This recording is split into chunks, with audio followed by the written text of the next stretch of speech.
I'm Anthony. I've been playing poker for a living since 2019. Hit that intro. Don't slow roll me if you get quad fours, man. You folded king, king, jack, jack? You owe me $350. Your money should be in there too. Did you bluff me? Would I ever bluff? I'm leaving that shit. I'm on No, tilt. it's on tilt. Thank you, sir.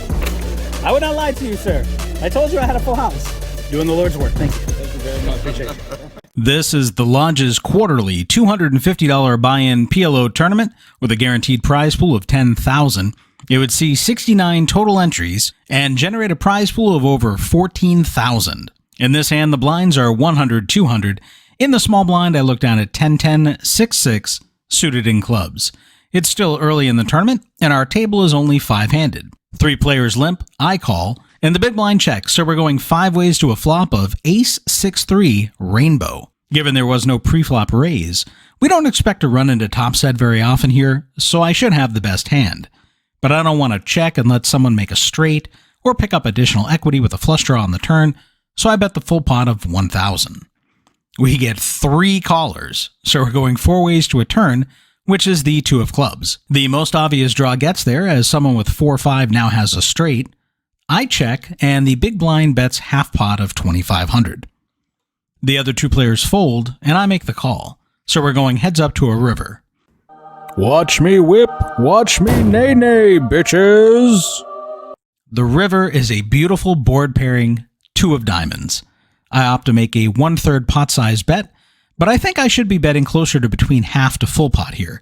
If my opponent does indeed have the made straight, I want to try and extract maximum value, whatever that may be. And I think a 1/3 pot size bet here just lets him get off too cheap. It's doubtful this bet will result in my opponent raising me with his straight, even if he views my bet as a blocker type one. The board pair and my actions on the flop are just too scary for him to raise here, so I should be betting larger for value. He does make the call and doesn't show after we reveal our full house. With blinds at 100, 200, we're now 6-handed, and there's 1 caller in the cutoff. I potted from the button to 900, holding ace-ace, jack-5, and no suits. Both blinds and the limper call my raise, so we're going to a flop 4-handed. The flop falls jack-6-2 with 2 diamonds. When all 3 opponents check to me, this board texture isn't one to hit anyone all that strongly, as there's significant gaps between the cards for straight draws to be too large of a concern at the moment. In addition, I have a key card in my hand, the ace of diamonds, meaning no one else can have the nut draw. With an overpair to the board, the nut flush blocker, and a blocker to top set, this is an easy spot to continue betting, especially in position. I opt to bet the full pot of the 3,600. I could bet less, but there are a number of turn cards that could put me in a difficult position and give my opponents additional equity, so I bet large for value because I expect I have the best hand, but also for protection from some backdoor possibilities my opponents might chase with a smaller bet. If I actually had the nut flush draw, or perhaps a hand like king, king, jack 10 with second diamonds, I might bet a lower amount as I'm less concerned with my opponents continuing to the turn, as I have good equity with the diamond draw as well. As expected, no one has enough to continue on this board, and we'll take it down. The table is now 7-handed, and with blinds at 100, 200 in the big blind, I look down at king 9, 7, 6, suited in hearts to my king. There are multiple limpers, and we take a flop 5-handed. The flop is jack 10, 7 with 2 hearts. I flop the second nut flush draw plus a double gutter, needing an 8 or a queen to make my straight. If I was in position on the button and I was checked to, I'd be betting here. But I'm out of position against multiple opponents, so I check it over, and there's a 1,000 bet by one of the limpers. The small blind calls, and I call as well. The turn is the 3 of spades. The original bettor bets 3,000. The small blind calls, and I call as well. The river is the ace of spades, and somehow I miss all of my draws. Unfortunately, there's nothing I can do here, and I check. It's checked down, and the small blind shows 2 pair, revealing queen 10, 9, 7 with 3 diamonds. Looking at the equities, my opponent on the flop with the wrap straight draw and bottom 2 pair had roughly 60% equity against my hand, not knowing the third player's hand, of course. And this time around, I'm not able to get there against him for my 40%. With blinds at 200, 300, I'm on the button holding ace queen, 10, 9, with 3 hearts to my queen, and we are 7-handed. There's 2 limpers for 300, and you know what? Aggression and position wins tournaments, so it's time to punish those limpers. I announce pot, raising it to 1700. The big blind calls, as does the hijack and cutoff. I guess everyone's 300 chip hand was also worth 1700. The flop comes down queen 7-4 with 2 clubs. I have top pair, top kicker, and backdoor hearts. But overall, this board texture isn't great for me as the preflop raiser, especially where I don't have a single club blocker and I'm facing multiple opponents. I check for pot control, and we go to a turn. The turn is the 3 of clubs, completing the front door flush as well as the 5-6 straight. When everyone checks to me, since I check back the flop, it's unlikely I can bet and try to represent the flush now, as I was last to act on the flop, and I didn't bet there. So I check it back, just trying to take my showdown value to the river without putting any additional chips in the middle. The river is the king of diamonds. Once again, everyone checks, and I don't see much value in betting. I can't realistically represent anything of real strength in this spot. The 2 guys on my right who limped and then called my raise turn over some real peaches of hands, one showing down 7-6-5-5 suited in diamonds, and the other 4-3-2-2 with no suits. What in the holy hell do you expect to flop with that fucking hand, bro? And they say poker is dead. I assure you all, it's alive and well. Donkey! Blinds are 200, 300, and after the under the gun limps, I pot to 1400 with ace-ace 5-3 suited in diamonds to my 5. The button and limper both call, and we're going 3 ways to a flop of queen 6-2 rainbow. When the limper checks to me, this is another one of those fairly good flops. It doesn't connect super hard with hands most opponents will be playing, given the massive gaps between the cards. So with our overpair, well-disguised gutshot straight draw, and backdoor weak diamond draw, we feel comfortable continuing to fire on this board texture, going for a half pot bet of 2500. Both opponents lay it down, and we continue to chip up. Blinds are now 200, 400. Under the gun has limped, and I come along in middle position holding queen 10, 9-7 suited in spades to my queen. While it's got cards that work together, there are some worrying gaps we'll need to be careful with, and this is by no means a premium holding. The cutoff raises to 2200, and unfortunately no one else comes along, but now there's 3600 in the pot. I need to call an additional 1800 to see a flop, albeit out of position. Still getting 2-1 on a call. I only need about 33% equity for my call to be break even, and most hands in PLO run very close together pre-flop, so generally I'll have closer to 45% equity, and I make the call. The flop is 9-8-8 rainbow. I check and my opponent bets 3000.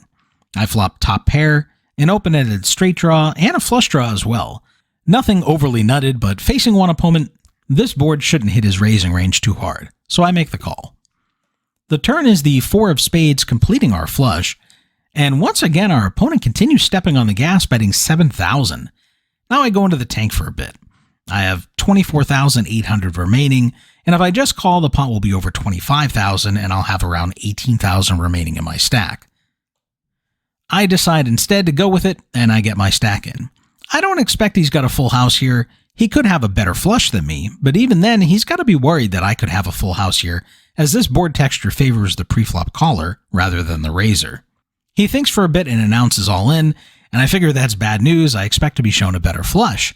However, he turns over ace-ace, king-2 suited in diamonds, which means he needs to hit either an 8 or an ace to bust me here. So pre-flop, I was around 42% equity, but on the flop, I jumped to 54%, and on the turn, a whopping 90% equity to get the full double up. Sometimes I love this game. Blinds are 200, 400. I'm in the small blind holding the very ugly king 9, 9-4 rainbow. There's 4 limpers, and I don't like my play to call here. My hand is just such a mess and needs a ridiculously specific flop to continue that I should just fold and save the 200 chips, especially when I'm out of position in the small blind. But I make a bad call, and we go 6 ways to a flop. Bet you're glad you didn't fold now, you little bitch. The flop is king 7 rainbow. Well, there's no time like the present to see if there's another king out there. I bet 1,500, although I think I should be going smaller, 1,000, 1,200 maybe. It will yield the same result while risking less of my chips the times I run into a better hand. Fortunately for me this time around, no one has the last king, and I take it down. Blinds are 200, 400, and in middle position I raise pot to 1,800 after one limper, holding ace-king, king 9 suited in diamonds to my ace. The small blind is a loosey-goosey eating a sandwich Asian male who calls, as does the limper, and we're going 3 ways to a flop. Loose Asian males are no match for the power of Poker Jesus. The flop is pretty good looking, falling ace-ace-jack rainbow. But now the limper comes out betting the full pot of 5,800 into me, the pre-flop raiser. What the holy hell is going on here? Doesn't he know ace-high flops favor the pre-flop raiser? I decide to make the call and see what develops on the turn. The turn is the 6 of spades, not really changing much. Once again, my opponent steps all the way down on that gas pedal, betting the full pot of 17,400. I think for a bit and I figure I have to be beat. If my opponent has ace-jack here, I'd expect on the flop he'd be betting smaller or going for a check raise if he believes I have an ace as well, because you'd only have to worry about a queen or a king falling to beat him. So that makes ace-jack less likely. His hand really looks more like pocket jacks that flop the underfull but are terrified of being outdrawn and need to apply maximum pressure to get me out. I even mention he has jacks full, and he shows me. You got jacks full or something? For the vlog. Yeah, jacks full. Yep. Gotta have jacks full. Yep. Nice hand. Oh, and you have my king too. All right. Nice hand. Nice hand. I'm in the hijack and look down at ace-queen 5-2 double suited in hearts and spades. Blinds are now 400, 800. Under the gun in middle position limp in, I call. The cutoff calls, the button, and both blinds come along, and we're going 7 ways to a flop. Poker Jesus about to nut all over this bitch. The flop is 6-4-2, all hearts. Now one player bets 2,000, and I really hate my play here. I raise to 6. I flop the stone cold nuts. I have a gutshot straight flush draw on top of it, and I block my opponent from making any straight flush, so my only concern is the board pairing, and I have a blocker for that, plus this board texture isn't one that lends itself to opponents flopping sets. I really feel like I missed value here, and a smooth call was the better play. Way to earn the minimum, asshole. With blinds at 400, 800, under the gun has limped, and in early position I look down at king, king, queen 6 with 3 clubs. I announce pot, making it 3,600. Now the small blind, big blind, and the limper all call. I guess everyone has a $3,600 hand here. The flop comes down ace-jack-2 rainbow. And when it checks to me, I think I miss an opportunity here. I position all 3 opponents. My hand has a number of cards that block hand combos that connect well with this flop. As the pre-flop raiser, I'm the only one who's showing up with aces here given there was no re-raise. So I should at least fire a bet, maybe a third pot here to see what happens. Instead, I check it back. Fucking things up again, asshole? The turn is the 3 of spades, both blinds check, and now under the gun bets the full pot of 14,400. I don't really buy that he's turned a wheel here, which is what his bet should be representing, but because I showed weakness on the flop, and neither blind seems interested, he capitalizes on the situation and takes the pot away. Maybe you can learn something from this guy, you little bitch. With blinds at 500, 1,000, I'm in the small blind holding ace-queen, jack-2, suited in diamonds to my ace. The cutoff limps, I complete, and the big blind checks. The flop is ace-queen-3 rainbow. With top pair, backdoor nut diamonds, backdoor wheel and Broadway draws, or blockers, and the cutoff having just limped and not raised first in, I bet the full pot of 3,000.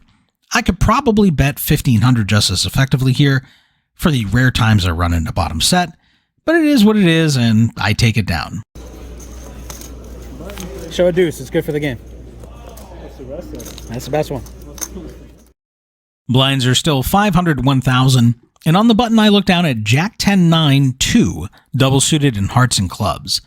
The deuce dangler hurts my hand, but having reasonable coordination and suitedness between most of my cards, plus ultimate position on the button, this hand is certainly playable in an unraised pot.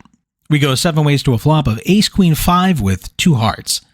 It's check to me, and I really don't want to bet and get raised off my equity, plus most players would bet their flush draws when check to on the flop, if they're on the button, so it's possible if I hit that my story won't make sense when I do come out firing, so I check it back. Try not to fuck this one up, asshole. The turn is the beautiful 7 of hearts. It's check to me, and I think I go way too large here, betting 6,000 into a pot of 7,000. I really think a bet of 3,000 would be fine, and possibly pick up some light calls or look like a steal attempt, so maybe someone would play back at me. But I do at least pick up one caller. The river is the 4 of hearts, and when she checks, I bet 6,000 again. She winds up making the call all in for less, having only 4,900 remaining in her stack. She mucks her hand, and I chip up nicely and send a player to the rail. All right, that takes us to the halfway point of this tournament where I do make a final table. Next week will be part 2, which will show that finish. Viewer Aaron Cruz mentioned he was happy to see me putting out some content for Big O last week, and viewer Chad Hunter was glad that I came down to play in San Antonio. And you know what? I really did enjoy playing some Big O, and Austin has not typically had a lot of Big O lately, but recently we have seen some Big O popping up in the area. So hopefully we'll have some staying power. I do enjoy playing it. And I know that typically San Antonio and Dallas have been the areas most prevalent for Big O here in Texas. All right, for this year's World Series of Poker, I will be in Vegas in early June. I am planning to play up to 3 events, including the $1,500 Badoogie tournament, the $1,000 8 Max PLO tournament, and the $3 million guaranteed Gladiators of Poker. Now, I may only play a few of those depending on how I do in each event, as they are close together. So it's possible if I make a day 2 or a day 3, it will conflict with one of the other events. I am selling some of my action on StakeKings. No markup. Now, StakeKings does charge a 5% fee. That is their fee. That goes to them. That does not go to me. There is no markup on my package. If you'd like to buy any of my action, I will leave a link in the description and in a comment down below. Check it out. I do appreciate it. And thank you guys again for tuning in. We will see you in the next episode. You know, after watching a video like this, sometimes I'll like it, sometimes I'll leave a comment, and sometimes I'll subscribe. Sometimes I'll even do all 3.